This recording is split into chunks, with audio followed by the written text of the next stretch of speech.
일단 그 남북 통신선 문제가 이제 또 문제가 되고 있어요. 그러니까 그 서해 공무원 피살 사건 때 말이에요. 피살 사건 때 북한한테 얘기를 해서 야 우리 공무원이 그쪽으로 가고 있는데 월북하는 거라고 이 사람들은 판단을 했건 어쨌든 간에 우리나라 국민이 가고 있으면 총 쏘지 마라 내지는 불태우지 마라 시신은 우리한테 넘겨라 당연히 해야 되는 건데 이 인간들이 통신선이 끊어졌다 뭐다 그런 식으로 지금 문재인 정부 쪽 인간들이 변명을 해대는데 근데 이거 그러니까 당시 수석 보좌관 회의에서 남북 간 군사 통신선이 막혀가지고 대처 못했다 이렇게 이제 얘기를 했었는데 조사해 보니까 구라였다는 거죠. 그러니까 국제 상선망이 있다라는 거예요. 남북 군사 통신선이 서로 이제 다이렉트 한 라인이 막혀 있다고 해도 그 상선망이 있잖아요. 상선들이 왔다 갔다 하는 그 망이 있어가지고 남북 간 통신은 충분히 가능했다. 남북 간 통신이 불가능한 상황이 아니었다는 거죠.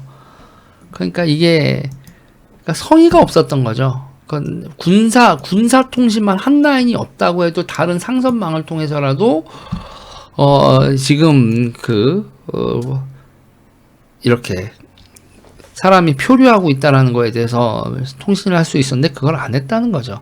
이제 이게 2020년 9월 29일 날 문재인이 수석 보좌관 회의 거기서 발언을 한 건데 또한 이번 사건에서 가장 아쉽게 부각되는 것은 남북 간의 군사통신선이 막혀 있는 현실입니다.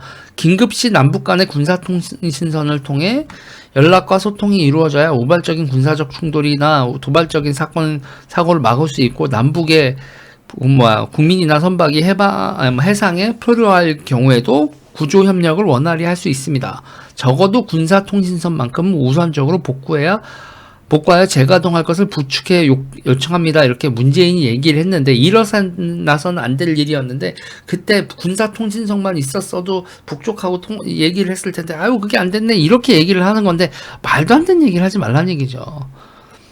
군사통신선이 없어도 국제 상선망을 통해서 통신이 가능한 상황이었는데 엉뚱한 변명을 한 거다. 그리고 또 뭐가 있냐면요. 여러분 남북 간 한 라인 말고 국제 상선망도 있고 또 뭐가 있냐면 유엔사가 관리하는 판문점 채널은 언제나 또 살아있어서 그 채널로도 연결할 수 있다. 그러니까 남북 군사선 말고 상선망을 쓰던 판문점 유엔사 라인을 쓰건 북한한테 전화를 해서 야 사람이 가고 있어 라는 걸 얘기할 수 있었다는 겁니다. 참 여러분 지금 이게 어떻게 나온 거죠? 그리고 월북이라는 단어 월북이라는 거를 그래서 월북이라는 걸 북한 통신망을 감청해가지고 알았다. 그래서 스페셜 인포메이션에서 SI를 통해서 북한 그 통신망을 통해서 이 서해 공무원이 월북을 했다라는 걸 알았다는 건데 그 감청에 그게 그 보고 그러니까 북 병사가 월북했다고 한다고 보고가 전부다. 그러니까 북한 병사가 이거 월북했다라고 그 공무원분이 북한 애들을 보고 나서 완전 쫄았을 수 있잖아요. 그러니까 월북했다고 해야 살아서 그렇게 말씀하셨는지 아니면 북 병사가 왜 다른 보고를 했는지 뭔지 모르겠지만 북 병사가 월북했다고 한다고 보고를 한 거 그거를 그거 딱 그거 한 거를 월북 그거 얘기로 감청을 한 걸 가지고 월북을 시도했다라고 단정을 한다고?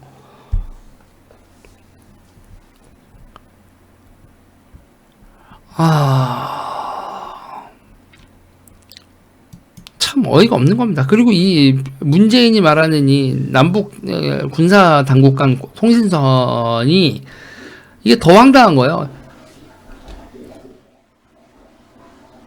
이게 뭐냐면 대북전단 살포를 이유로 북한이 일방적으로 단절했습니다. 제가 2층에 살아서 가끔 가다가 뭐 역류를 할 때가 있습니다. 화장실이 죄송합니다. 그러니까 대북전단 살포를 이유로 북한이 일방적으로 단절했다가 2020년 6월 9일 날 대북전단 살포를 이유로 북한이 단절했다가 2021년 7월 27일 날 복원한 그 군사 당국 간 통신선이 끊어져 있다라는 걸 아쉬워하는데, 그 군사 당국 간 통신선을 연결하는 과정에서 보면 대북전단 살포를 안 하겠다고 하죠. 그런데 문제는, 저는 또 여기서 또 문제가 있어요. 그러면 7월 27일 날 복원을 했어. 복원을 했으면, 야, 작년에 그 피살 사건 있잖아. 그거 니네 어떻게 된 거야? 라고 전통문 한 장을 보내서 그 상황에 대해서 이게 리포트를 해놔야 되는데, 그것도 안 했었다는 거죠. 그러니까 지나간 일은 지나간 대로 다 패싱 이건가요? 그래서 그 피살 사건, 그리고 그분을 해상에서 불태운 사건에 대해서 전통문 한 장 보내지 않았다, 그랬다는 거예요. 이렇게 돼 있습니다.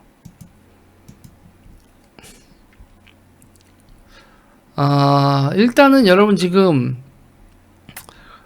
이 상황에서 너무 이상하죠. 그래서 대통령실이 지금 이거에 대해서 하면서 니네 도대체 뭔 지랄을 한 거냐. 그리고 이제 그 통신망 복원 과정에서도 보면은 북한의 대북 전단 금지법 같은 거 했잖아요. 그 유엔이나 미국에서도 되게 우려스럽다고 얘기를 했었던 건데요. 아무튼 대한민국 되게 골 때린 상황으로 가고 있다. 요런 거죠. 그리고 시신 소각을 확인했다고 국방부에서 말했었다가 시신 소각 추정으로 입장을 바꿨었는데, 그것도 청와대가 국방부한테 지시한 거라고 합니다. 국방부에서 이렇게 감시 장비에 이렇게 시각 이렇게 다 보고 있었다는 거잖아요. 그거를 시신 소각하는 그 순간을 다 보고 있었고, 그걸 보고 나서 시신 소각을 확인했다라고 그거를 발표를 했는데, 그거를 청와대가 국방부에서 지시를 해서 시신 소각 추정으로 바뀌고, 그 지시자가 서주석 전 국가안전보장회의 사무처장이었다는 거죠.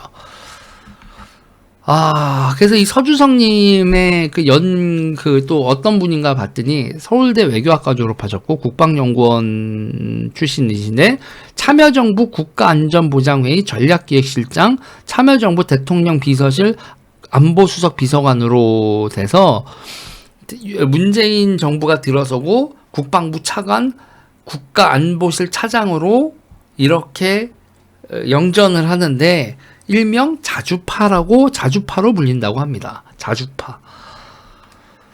그래서 그때 이제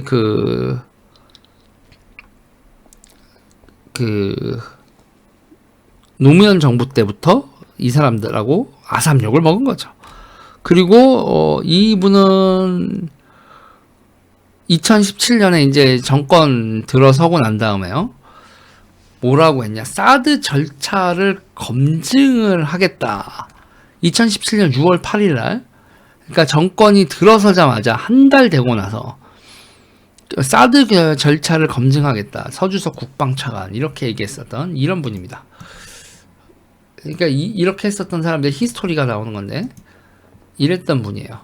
전작권 한수준 국방개혁을 주도하겠다. 이 노무현 정부 때 대표적 자주파였던 분인데, 이렇게 해서 픽업이 된 다음에, 야, 시신 소각 확인을 시식 소각 추정으로 바꿔라라는 명령을 내렸다. 근데 본인은 현재 아니라고 부정을 하고 있다고 하는데, 지금